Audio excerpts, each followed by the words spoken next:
Noswaith pawb, good evening everyone. Thank you for joining tonight's webinar brought to you by HCC Cymru. The focus of tonight's webinar is going to be making the most of performance recording and genetic gains experienced by our leader flocks. I'm Sean Jeffries, a Programme Officer at HCC, and tonight I'm joined by Irwel Jones, a sheep and beef farmer from Gwneud, and Sam Boone from Signet. Just a few housekeeping matters to cover before I hand over. Irwel will be presenting in Welsh tonight, so for those that would require an English translation, if you hover down to the bottom of your screen and click on interpretation and then select English. Also, if I could ask you to put any questions in the Q&A feature at the bottom of your screen, and we'll have time to answer them at the end. So the Hill Ram scheme is currently supporting 54 flocks throughout the country, and Irwel Jones is one of 7 leader flocks. So like I mentioned, Irwel is farming in Gwneud and keeps Tregaron Welsh ewes.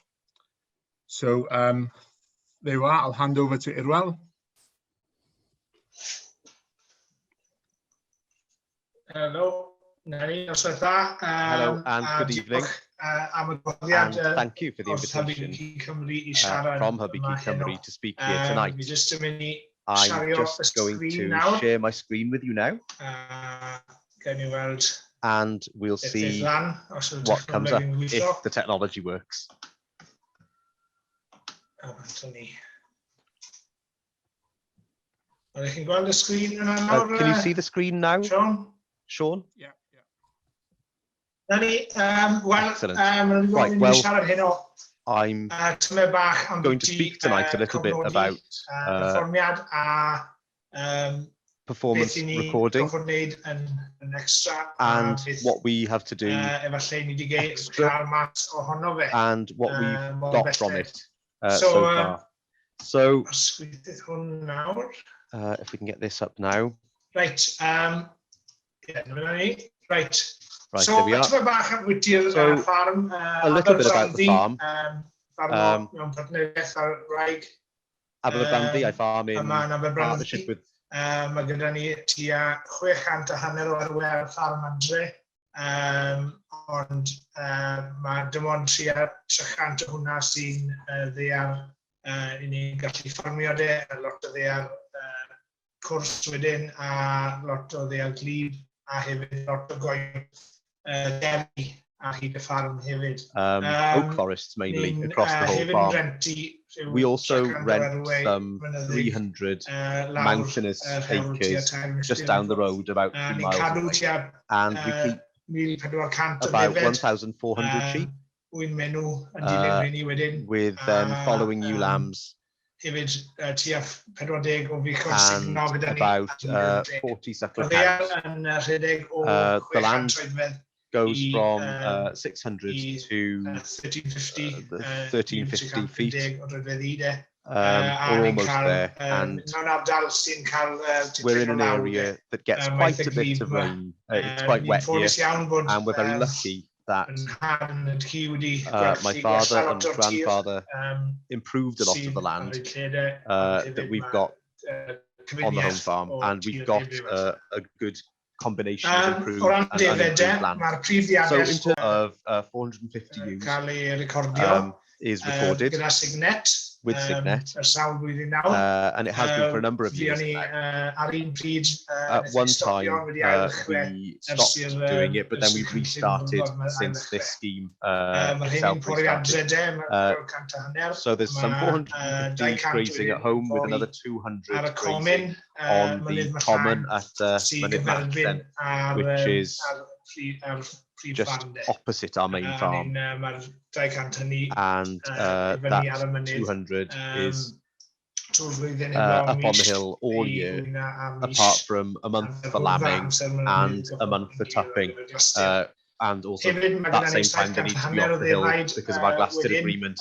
We've also got 750 sheep which, if you like, is the B block. 250 of those are at home, and some 400 are on the rented farm, and they go to an Aberfield ram. So we're not happy with those ewes crossing into our flock, but those crossbreed lambs are good, and we do then sell crossbred ewe lambs and crossbred males. So the purpose for most farms, as far as I can tell, the point of everything is to improve the performance of the flock and to improve our profits. And that's what we're all trying to do, and we're all trying to do it in different ways. No two farms do the same thing. Because it would make life quite boring, wouldn't it? So some of the things we've done over the last few years are that we've tried to get those improvements in by using rotational grazing. We've tried to make better use of our grass, and we also tried to breed a ewe which can thrive in the environment we've got without needing to push them too hard, make too much more grass, or give them too much supplementary feed. And then, of course, performance recording becomes a natural part of that. As part of this plan, the Hill Rams plan, we have to do obviously some additional work, but we try to throughout the year work that in to things that we're already doing. So despite the fact that it is an extra job of work, we try and slot it in with something that we would be doing anyway. So lambing to begin with, and then lambing we just try and use a different colour for the ewes, the lambs, in order that we can have an estimate of our birth rate, and then we take DNA from the lambs at about 4 weeks age. So that's when we normally mark everything. So that just becomes a natural part of the cycle. It does need an extra pair of hands, but it's quite an easy job, really. Then we move on to when we weigh them at 8 weeks age, which is something we would do anyway, and that's easy enough to incorporate. We weigh them again at 20 weeks, and we measure the muscle. And that then allows us to insert all the details for Signet to give us the EBVs back. And something we've also started to do is that we started to weigh and grade the ewes before they go to ram, so that we can keep monitoring that. And that's something that I think is good practice, so that you know where you're at as a flock. And then we also keep count of which ewes get which rams, and that makes the DNA work a little. Performance recording. The situation we were in was that we were doing quite well as we were. We got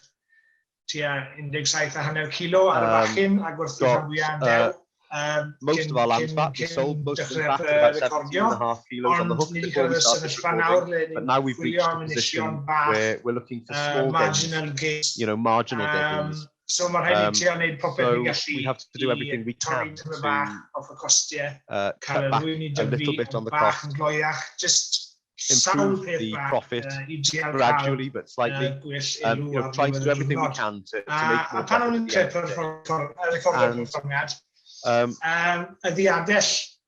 When we started performance recording, it was the ewe flock that was our biggest focus.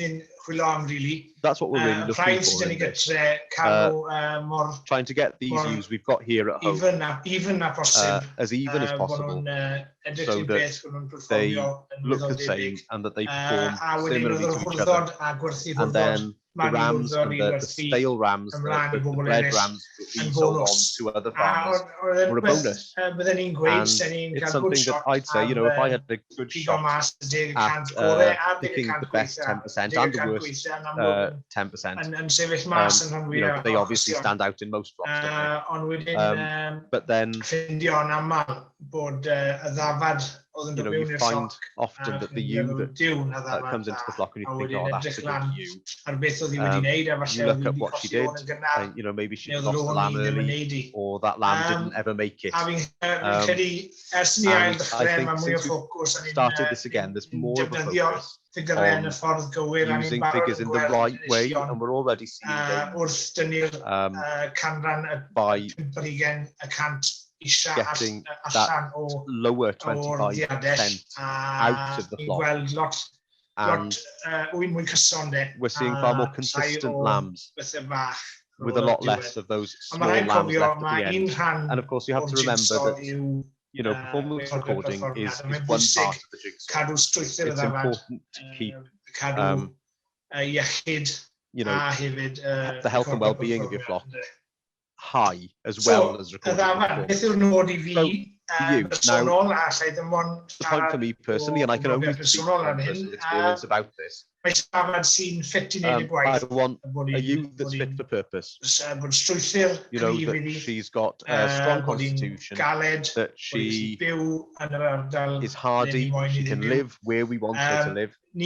At the moment, our ewes are about 55 kilos on average across the entire flock, and I'd say over the years that I'd hope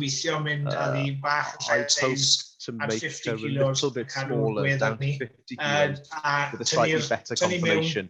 And, you know, to take away from the bottom and the top there. And what we really want to go for is to increase the average weight of lamb at weaning compared to the ewe's weight. So what I want really is I want a 50 kilo ewe that's capable of weaning a lamb at 50 kilos or more, if I can.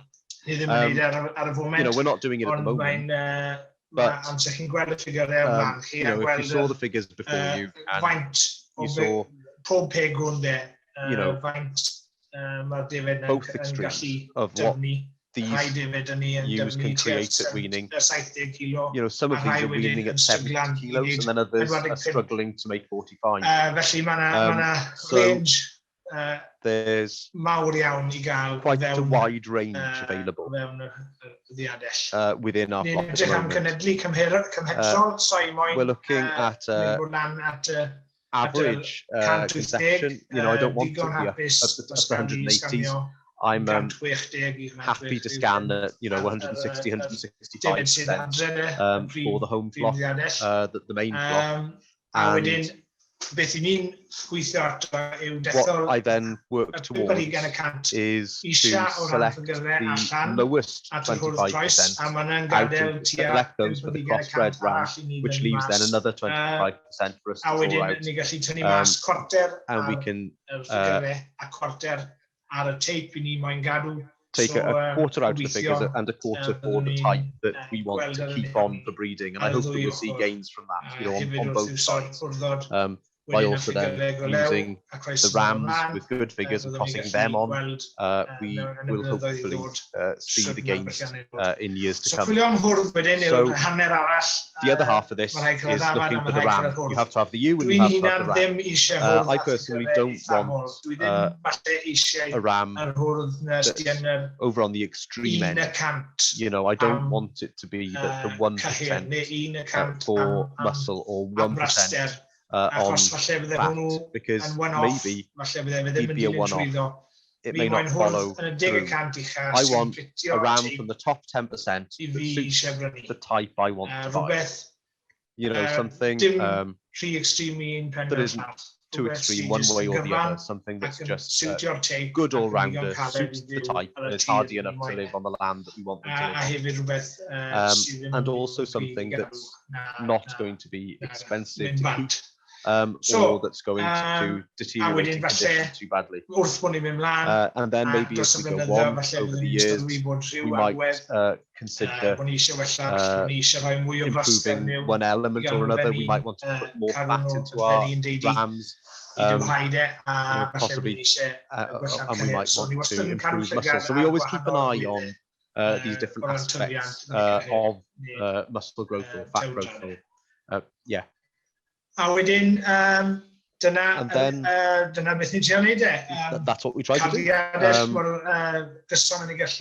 know, we try to keep the flock as consistent as we can. We try to improve our profit. We try to sell a few rams while we're at it. You know, and selling rams that are going to last for the people that buy from us. What we want are repeat customers. A repeat customer is the best customer, really. So that's my little presentation, and I hope you enjoyed it. Over to you, Sean. Thank you. I believe we had some translation issues, but hopefully it was clear enough, and if anyone struggled to pick up on something, please do put it in the Q&A, and we'll cover it at the end. So yeah, thank you, Irwel. I'd like to hand over now to Sam Boone, the head of Signet Breeding Services. Sam works very closely with us on the Hill Ram scheme. So yeah, over to you, Sam. Thank you. Lovely, thank you, Sean. Let's bring this up. And that looks, let's try that one.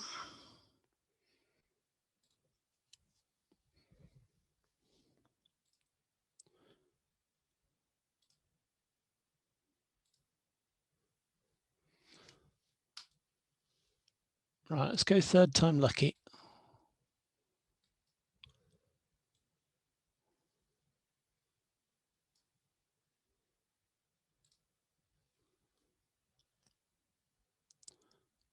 Have we got the presentation up, Sean? Yep. Yep, presenter view or proper view? Proper view. Proper view, yeah. Lovely, apologies for that. Thank you very much, everyone, for the opportunity to chat to you tonight about making use of the data. My name's Sam Boone. I work for Signet Breeding Services. And if you learn one thing from tonight, it's don't have a row with your hairdresser as you go into a second lockdown. This is one of the rare occasions I headed out onto farm this year as part of the Ram Compare project. Tonight I'm going to be talking about making the most use out of data when recording hill sheep, why the data is important, why genetics are important, a little bit of interpretation, and then a couple of nice examples from Aberbrandi. We've got a really nice farm to look at, so I thought I'd talk a little bit about the data. And then finally, just a bit of an update on some of our current research work that we're doing as part of the Hill Ram scheme. So I guess it's stating the obvious, but we've got data absolutely everywhere. When I started in my career, the challenge was all about how can we collect the data? How can we get it in one place? How can we validate the information coming in? We've got EID systems, we've got farm software, we've got electronic scales, we've got data starting to come back from abattoirs. We have loads and loads of information. The challenge is knowing what to do with it and how to actually tease the best information out of it. And what do we want to do with that data? Well, in the first instance, it's very simple. We want to identify which are the best sheep, that we want to keep those genes in the flock and retain them and increase them in number and perhaps sell a few to other people, and then identify the worst performers and gradually move those genetics out of the flock and replace them. And it really is as simple as that. Now, because the definition of best sheep and worst sheep is somewhat more challenging, my definition for what it's worth in this scenario, I guess for a hill ewe, first and foremost, she needs to be getting pregnant every year and lambing without any assistance. Secondly, weaning a lamb that fits market requirements. Thirdly, being adapted to the resources of the farm. So that's both in terms of the management and labour availability of the farm and also the environment, the altitude that she's going to be living at and the available forage. And then also have a long and productive working life with relatively low maintenance costs. So ideally we want you to be deciding when she leaves the flock and not her making that decision for you. So lots of things there that are of interest to us, all of them under genetic control, but to varying different degrees. Probably the bit that we've done really well in the past is improving the sort of the growth rate elements, but there are lots of other maternal attributes that are really important. So what we're doing is, in assessing these animals, we're trying to tease out the genetic influences from mum and dad that are going to be passed on to the next generation, and the environmental influences on performance, such as the animal's age or its sex, or the amount of feed and forage that it has in front of it. So we can tease those components out. For some traits, we're lucky in that a lot of the variation is due to the animal's genetics. So traits like growth rate and mature size have a high heritability. So that means lots of the variation is due to their genes. For traits like fertility and lamb survival, then the genetic component tends to be much smaller. But just because it's small doesn't mean it's not important. Some of these traits have a very high economic value and actually quite a lot of variation. And so even though the heritability is low, we can still make really good use of the breeding values and select on them. So in a nutshell, this is what we're doing. We're collecting all the data on this animal and its relatives. We know about the relationships between animals, so you're not judging it in isolation. You're taking into account other related animals. You've got information about performance, so growth rate and carcass attributes. And then we're using the analysis to untangle those. So we get rid of the influences of the age, the sex, the amount of feed or the farm type, whether it's a single or a twin. And what you're left with is the genetic differences. So that's the estimated breeding values and the breeding indexes. And those are the things that we can use to rank animals according to their genetic merit. So Irwel's talked really nicely about the data that's collected on farms. So at lambing time, we obviously want to know sire and dam, date of birth and sex, fostering where known, and obviously many of these flocks are using the new DNA technology to assess parentage, but equally many flocks can also single sire mate so that we know the parentage. And the other important thing, much as we want to know about the live lambs, also ideally trying to get a record of the lambs that haven't survived, the lambs that you pick up at pregnancy on the scan, but don't actually end up being lambs that are weighed at the end of the day, because that will help us with work on lamb survival. Lambs are weighed between 6 and 12 weeks of age to tease out the 8-week weight.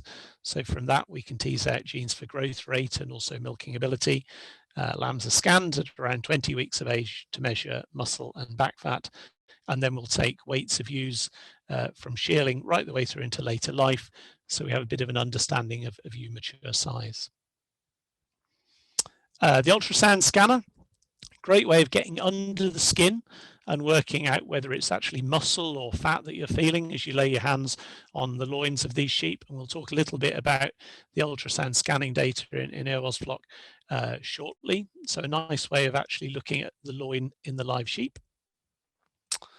And here's just a very quick example walking you through a sort of typical sale chart. So this is the sort of information that you'll see at the ram sales later in the year when the data is presented. Here we've got a set of estimated breeding values, real units of measurement that we're looking at in front of us. And so if we want faster lamb growth, we're looking for high 8-week weight EBVs.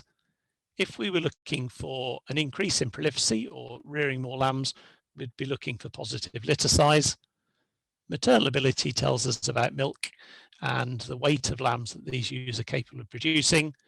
Scan weight tells us about growth rate. Muscle depth and fat depth are telling us about carcass attributes. And then the new Welsh index that's been designed by Janet Roden tells us about their overall superiority as hill sheep. In addition to that, you'll also get some accuracy figures, and that tells you how much data there is behind an animal's record. So widely used stock rams have figures up in the high 90s. Younger animals will obviously have lower accuracy figures because we know less about them at that point in time. And then you'll often see the data presented on a bar chart a bit like this, average on the line being the average for the lamb crop, and anything to the right tending to be above average performance, and anything to the left tending to be below average performance. So a relatively quick and simple way to look at the genetic merit of a ram at a glance. And this quickly tells me that this is an example where it's actually fairly good across the board, a nice, well-balanced animal, but particularly good, I guess, for maternal ability and muscling, and a little bit leaner than some of the other genetics. that would be available in the Welsh Mountain recording scheme. So we'll have a little bit of a look at some EBVs in action. Irwel's talked a little bit about his farm and what they've been doing in the past, so I thought I'd have a little bit of a look at what the numbers are telling us. Here we can see genetic trends. So this is the average genetic merit of lambs over time in the flock. And although Irwel's just been recording with Signet for the last 3 years, of course, for at least the last 8 or 9 years, he's been collecting the data on farm, collecting the data, storing it up. And you can see that they're making progress over that time. However, in the years when there's just the data collection, it's a bit more hit and miss. There are some good years. There are some years when maybe the sires coming in haven't been as exciting.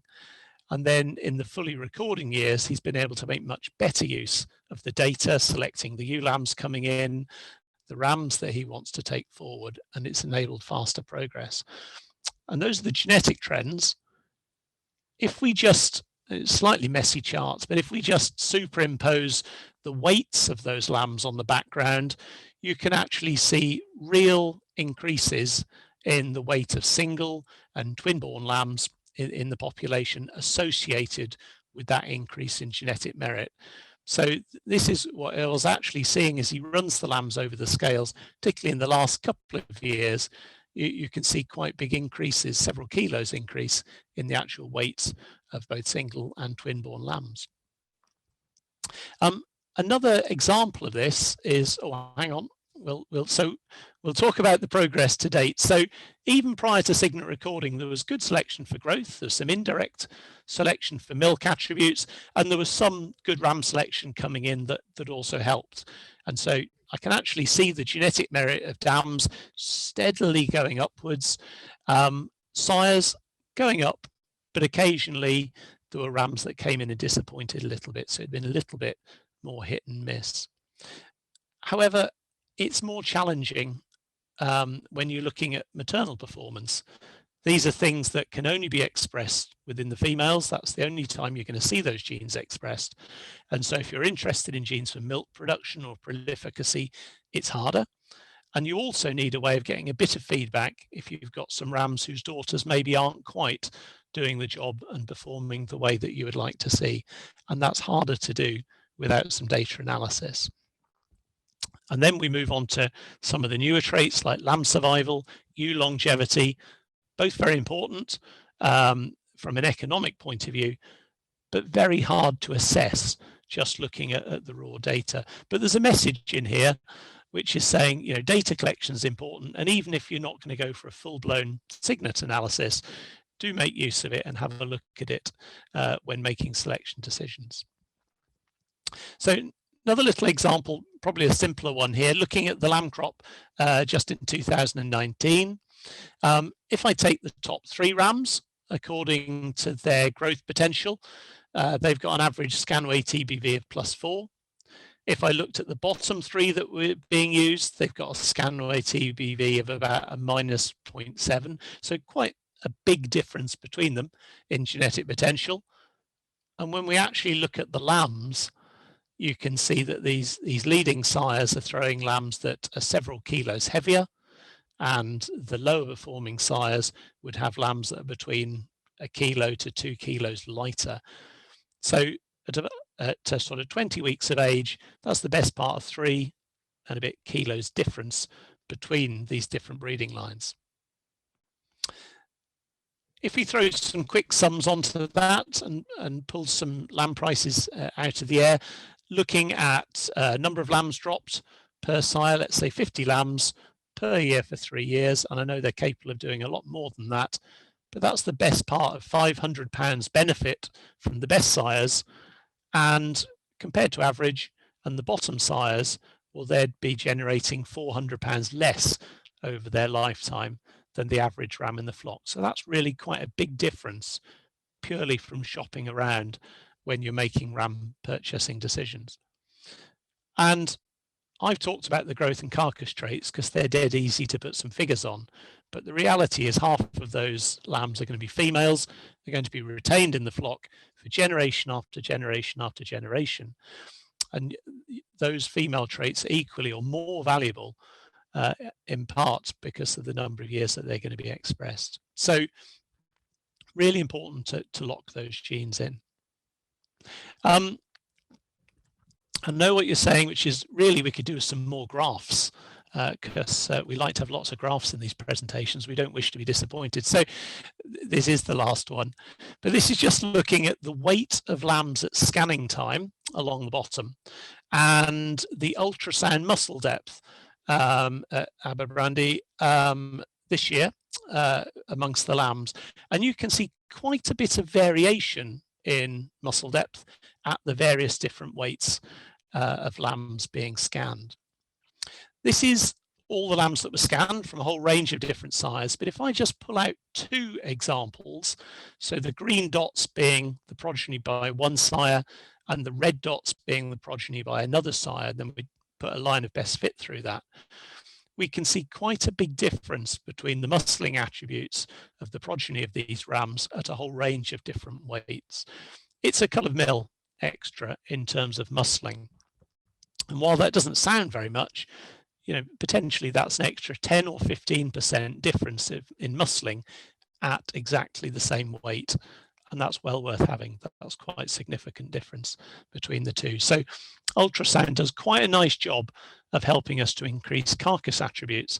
And of course, now we're looking at carcass attributes on a weight adjusted basis, which means that we can produce more muscly sheep without them getting bigger and bigger, which is helpful, particularly in a hill situation.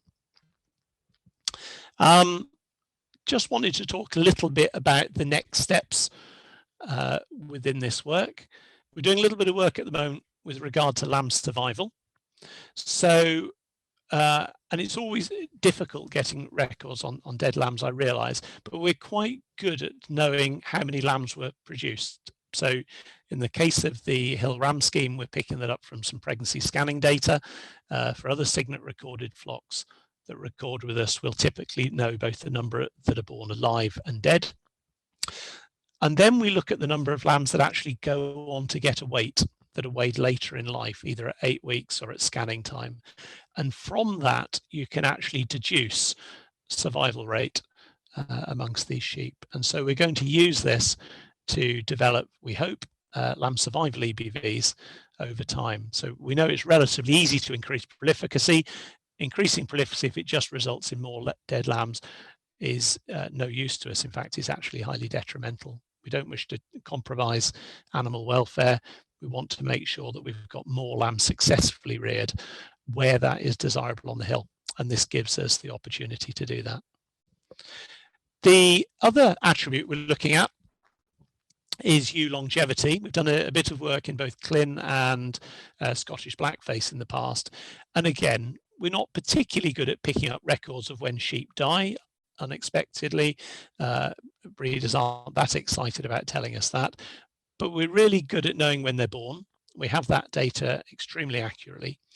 And we're also pretty good at knowing when they last lamb. So we know the last known lambing event for these females.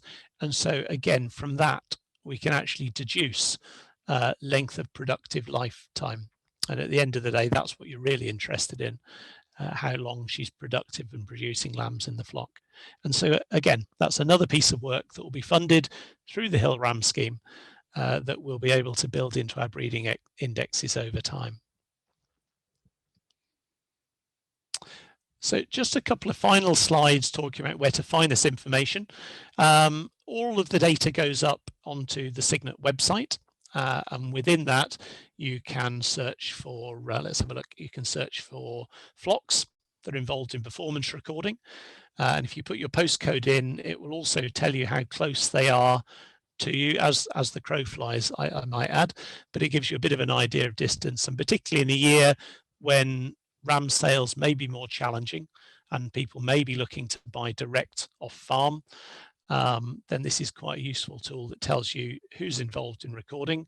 And there's also a button that you can click on and it shows you their latest breeding values.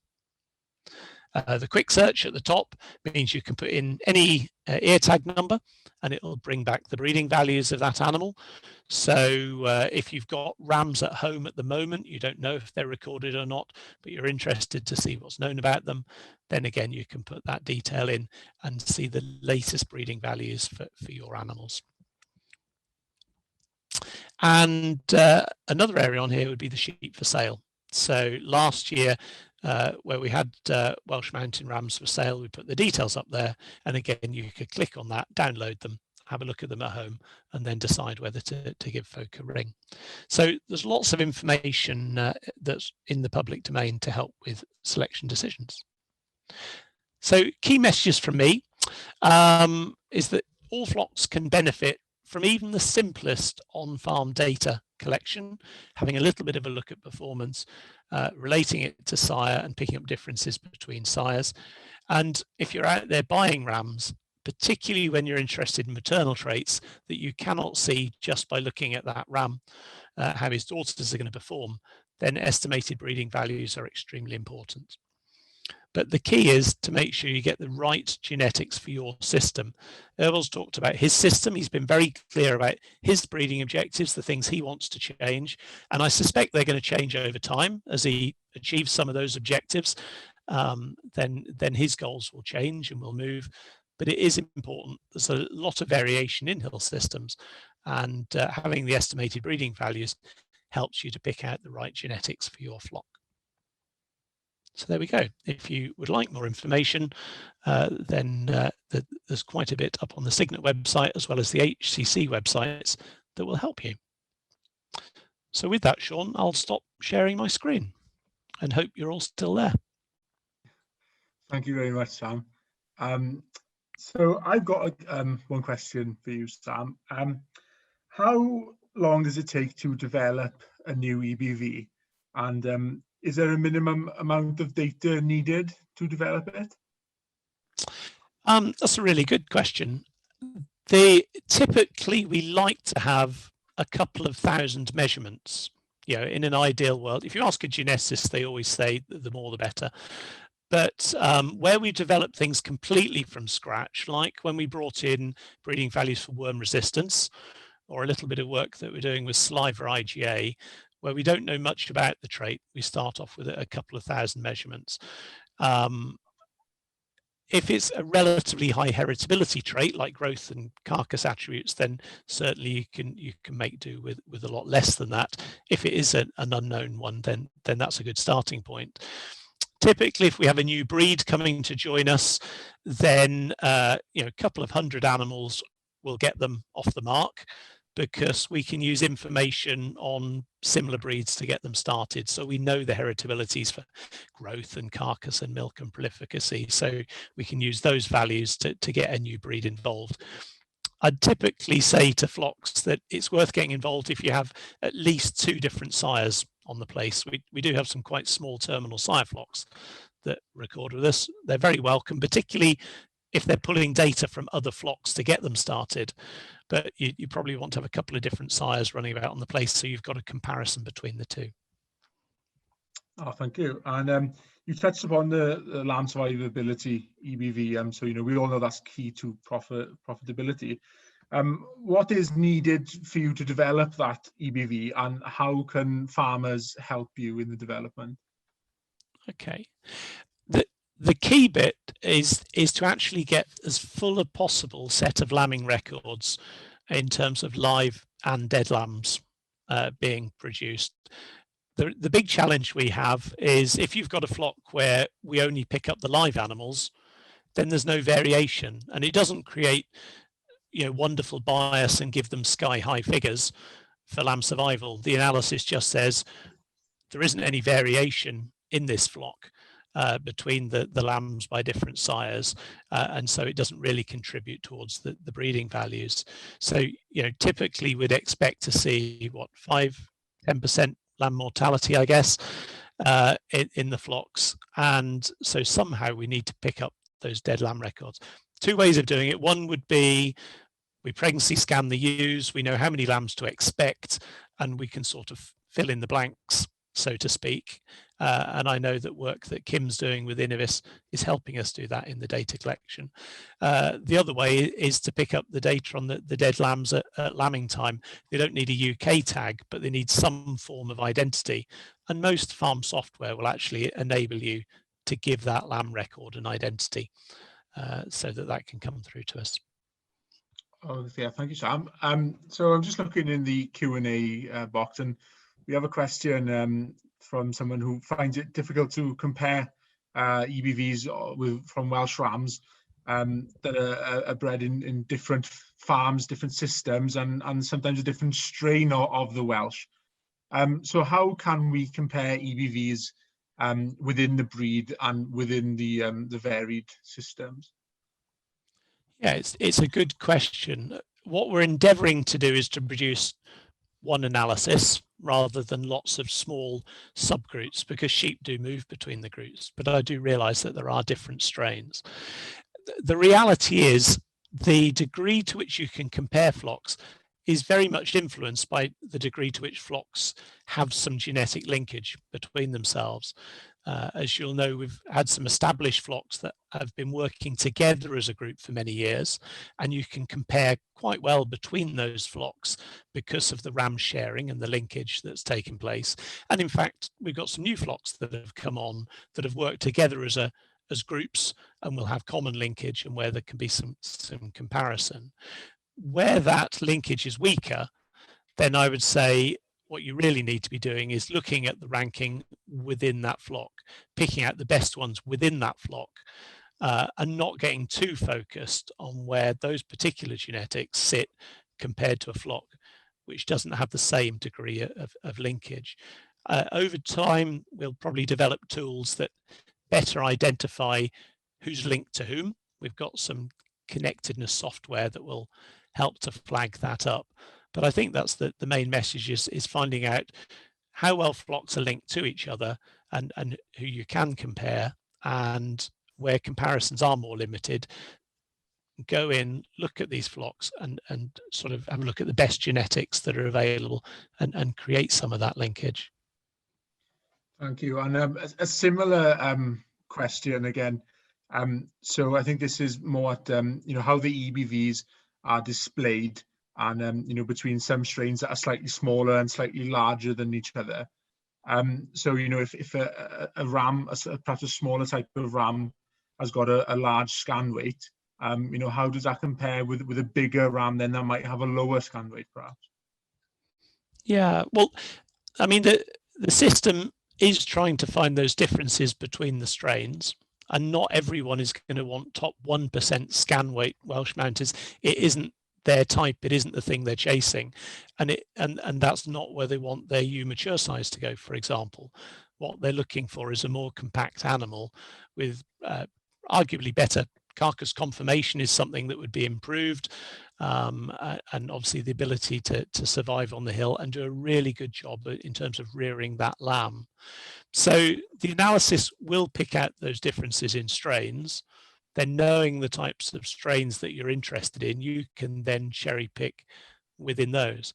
I think probably the bit that I didn't explain well before is that the analysis does work quite hard to tease out differences between environment. So what you're seeing in breeding values is very much the genetic differences between strains. If you've got two flocks with quite good linkage, and one happens to be on slightly kinder ground, let's say one is under a harsher environment, and the one on the harsher environment has lighter lambs as a result of the environment, the analysis understands that they're animals with genes in common, and it will tease out that environmental difference. And we see that quite successfully in our terminal sire breeding programs. We have animals that aren't particularly heavy that sit very high in the rankings because they're April-born shearling producers, let's say. And equally, we sometimes have animals that look absolutely phenomenal, massive great weights, and the breeders are a bit disappointed because the breeding values aren't too hot. And that's because they are big, early-born lambs, and the analysis says it's actually the bucket that's created what you see before you. It's not the genetics. Those are some of the harder conversations to have. I'm sure so. Thank you, Sam. Irwel, we've got a question in the Q&A. When you started performance recording, how many years was it before you noticed a change in the flock performance? Yeah, it's an interesting question because, as was mentioned before, we were Signet recording from 2001 to 2013, and then at that time we were buying a lot of unknown rams in. Some were hits, some were misses, and we weren't overly selecting on the EBVs to pull the ewes out. So we were stuttering along, sometimes making progress, sometimes going back a bit. But since we restarted in 2017, with the advice we've been getting and with what we've, our own thinking, we've been selecting that bottom 25% of ewes out. Also keeping more of our own rams and using the tools available to make sure they're not inbreeding, and buying a couple of recorded rams, and we've really seen quite a noticeable difference in how many less small lambs there are, and that goes down to the yearlings. Yearling twins is where we would find those small lambs coming from, and obviously the yearlings coming into the flock now have better genetics than some of the older ewes. So the yearling field this year was quite pleasing when comparing to the other ewes, to be honest. So since we restarted 3 years ago, I'd say we can already see the difference at weaning with the evenness of the flock. Thank you. And there was another question in the box. So in terms of the DNA then, is that just to determine the parentage, or is there anything else provided with TSU in? So initially it's just for parentage with this scheme. We're getting some genetic information back with regards to the double mustling gene. They do test for that, but it's not found very often in Welsh, and I'd be very suspicious if it was. And I hope one day maybe we may get some GEBVs out of it, but you need a lot of information to get to that stage, and I'm afraid I'm not the expert. Who maybe Sam would be better at, or maybe Janet would have been better at giving that information then. But yeah, hopefully we'll get to a stage where we've got enough information that we can get more out of it, because when the project finishes, we're going to have to justify the cost of the DNA, and it's not as cheap. So yeah, hopefully we can get a bit more than the DNA parentage. Thank you very much. And another one for you as well. Have your objectives changed for your flock over the years? Oh, yes, without a doubt. I guess when I was leaving college, it was about bigger, more weight. And now maybe I've cottoned on to the subtleties of, actually, I don't want the ewe to get bigger. I want it to survive in an environment, and it's the percentage.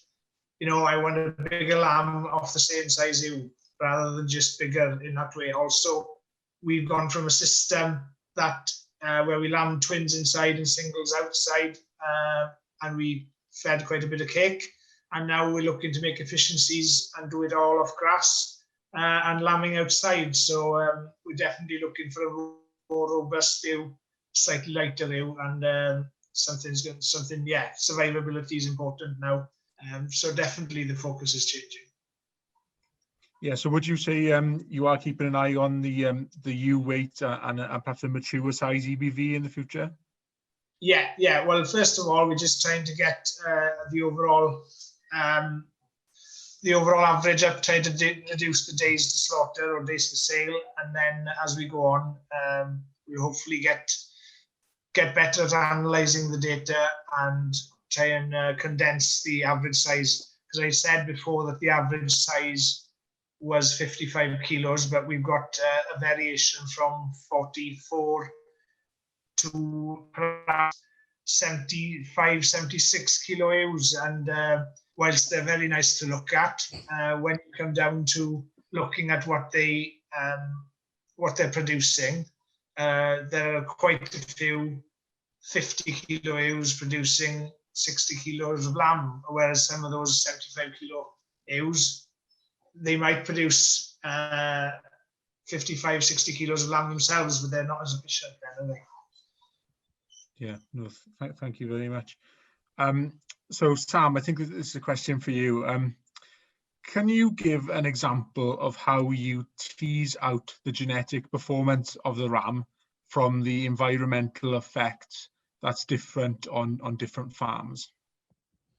Yeah, well, I suppose the clearest way is where you've got the same ram used on more than one holding. And some of the early sire reference schemes and some of the ram sharing arrangements in the past were set up in that manner. So you've got one ram used on 2 or more different holdings. All of the lambs are half sibs that are being weighed, and you know about the genetic merit of the ewes. So if all the lambs by that particular sire are 5 kilos heavier on one holding than on the other, you know that on average they share half their genes in common. So that's not a difference in the size. You know about the ewes they're put to. So that remaining difference is due to the environment, is due to the farm, and is teased out. Now, in practice, there will be less of that first generation ram sharing, but there will be a number of half sib brothers and sons that are being used, and because it's not just one individual ram, it's a whole team of rams that might have relatives in the background. So the really easy one to explain is, well, it's the same ram in 2 different farms, but it can work equally well if you've got sons of well-known rams and brothers being used on different holdings. And then it will still build up that same picture over time. In my perfect ideal world, obviously I'd like to see a degree of more ram sharing, because it helps in terms of making that comparisons between farms. And I think that where you've got flocks that already work quite closely together, as the project develops, they might well look to do a little bit more sharing or exchange between themselves. One of the other breeding groups that I work with would quite often make a ram lamb or a shearling available for a season to go on to another farm to be progeny tested, obviously with all the biosecurity in place. But they knew they didn't want to do AI because it was very expensive, but that was a way of building up a bit more of the linkage that made the comparisons more robust between the flocks. Thank you. We've got another question in the chat. So perhaps I'll ask you this, Irwel, and then Sam, if you could comment on it. So Irwel, do you currently, or have you in the past, weighed lambs at birth? When we used to lamb in the shed, we used to weigh a selection, and we found the variation, obviously, but with lambing outside, and being as we are able to do DNA, do the DNA profiling on most of the ewes, most of the lambs then, my mantra is to interfere as little as possible. So I don't want to, my fitness isn't good enough to go around chasing lambs all day.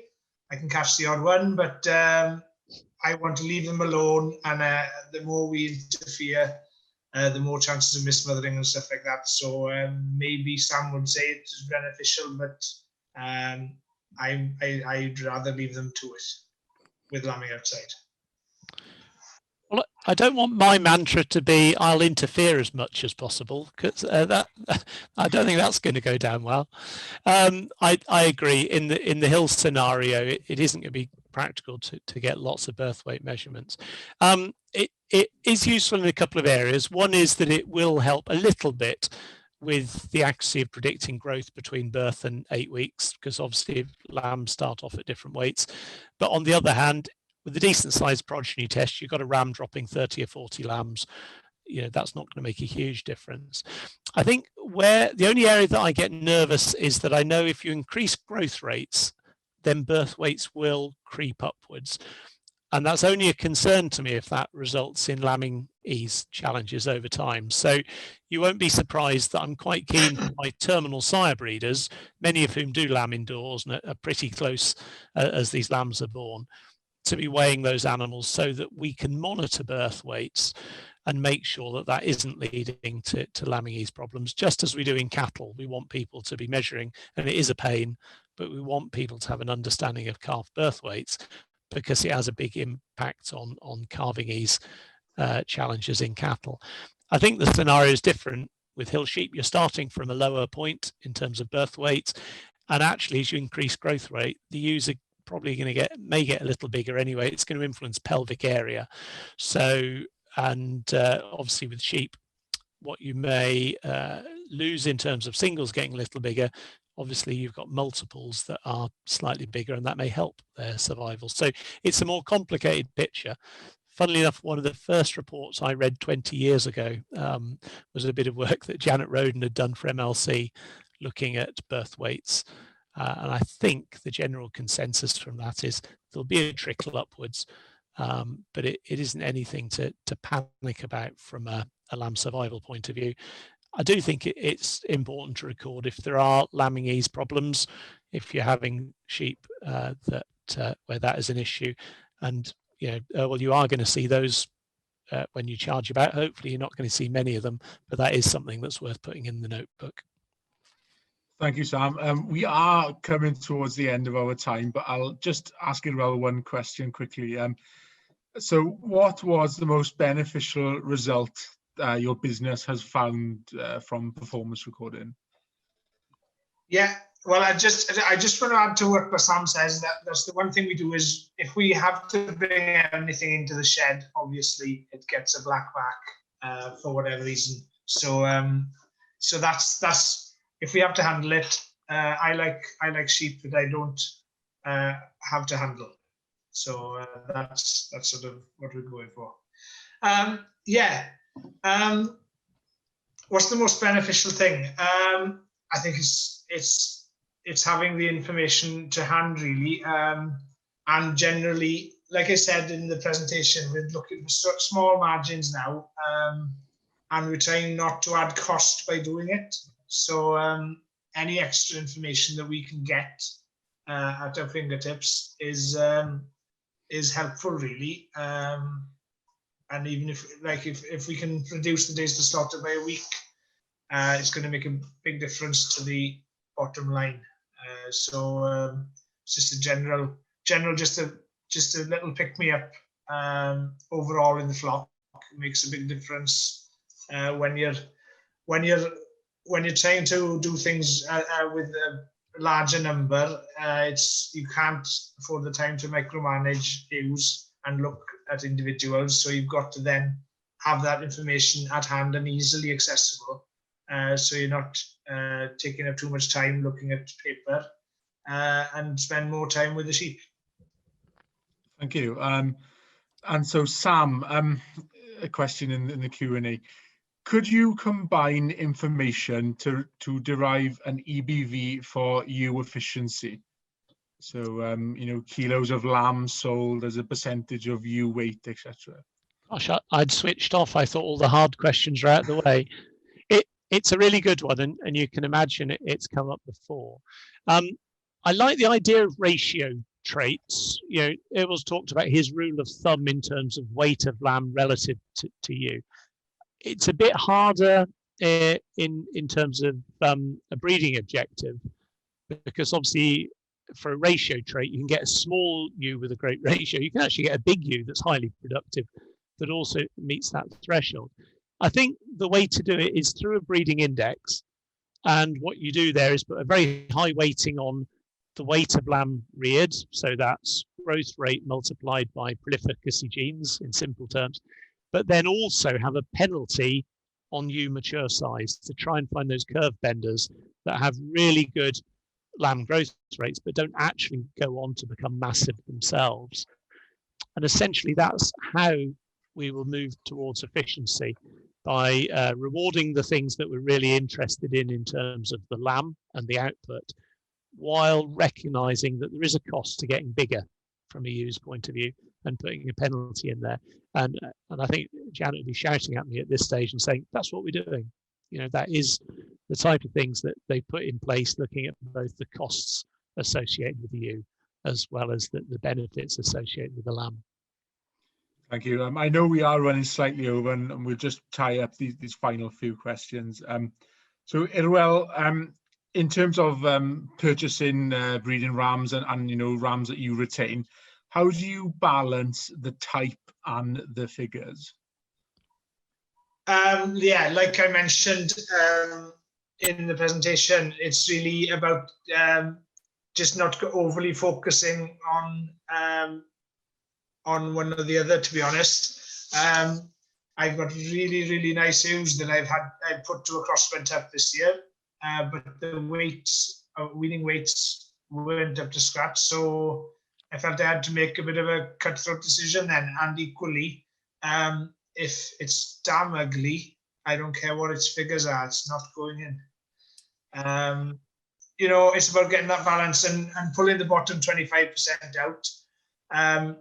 You've got a lot of ewes in that middle ground that look the same, that are the same weight, and that's where you can afford in that middle ground to be picky on type then, and you can get the type you want.